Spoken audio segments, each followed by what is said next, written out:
பேராசை பெருநஷ்டம். ஒரு கிராமத்தில் ஒரு ஏழை தன் மனைவியுடன் சிறு குடிசை ஒன்றில் வாழ்ந்து வந்தான். வயதாகி விட்டதால் வேலைக்கும் செல்ல முடியாமல் போகவே தங்களிடம் இருந்த பொருட்களை விற்று சாப்பிட வேண்டி இருந்தது. நாட்கள் செல்ல செல்ல அவர்கள் உண்ண உணவின்றி தவித்தனர்.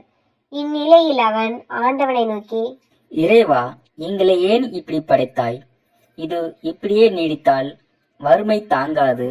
நாங்கள் இறப்பதை தவிர வேறு வழி இல்லை என வேண்டினான். அவன் மீது இரக்கம் கொண்ட இறைவன் அவன் முன் தோன்றி அவனின் குறைகளை தீர்க்க அவனுக்கு வாத்து ஒன்றை பரிசீலித்தார். இந்த வாத்து தினமும் ஒரு பொன் முட்டை இடும். அதை விற்று அன்றாடம் குடும்பத்திற்கு தேவையானவற்றை வாங்கி வாழ்நாளை சந்தோஷமாக கழிக்கலாம் என்று கூறிவிட்டு கடவுள் மறைந்தார். வாத்து தினம் ஒவ்வொரு பொன் முட்டையாக இட்டு வந்தது.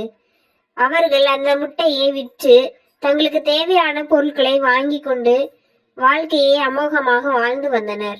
ஒரு நாள் அவனது மனைவி தன் கணவனிடம் சென்று, தினம் தினம் இந்த வாத்து ஒவ்வொரு பொன்முட்டையே இடுகின்றது.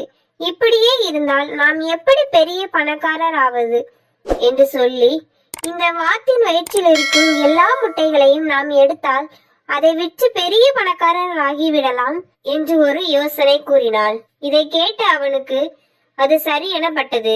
உடனே அவன் அந்த வாத்தை பிடித்து வாத்தின் வயிற்றில் இருக்கும் எல்லா முட்டைகளையும் எடுக்க வாத்தை கொன்று அதன் வயிற்றை கிழித்தான். ஐயோ, என்னது இது? இந்த வாற்றின் வயிற்றில் ஒரு முட்டையும் இல்லையே. எல்லா வாத்துக்களையும் போல வெறும் குடல் மட்டுமே இருக்கிறதே என்று வருத்தப்பட்டார். தினம் ஒரு பொன்முட்டை இட்ட வாத்து இறந்து விட்டதால் வறுமை அவர்களை மீண்டும் சூழ்ந்து கொண்டது.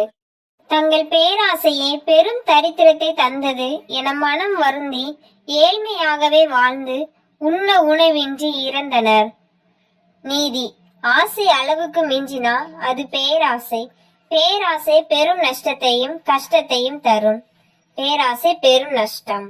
இந்த கதை பகுதி உங்களுக்கு பிடித்திருந்தால் லைக் பண்ணுங்கள், ஃப்ரெண்ட்ஸுக்கு ஷேர் பண்ணுங்கள், மறக்காமல் நம்ம சேனலை சப்ஸ்கிரைப் பண்ணுங்கள். Thank you friends.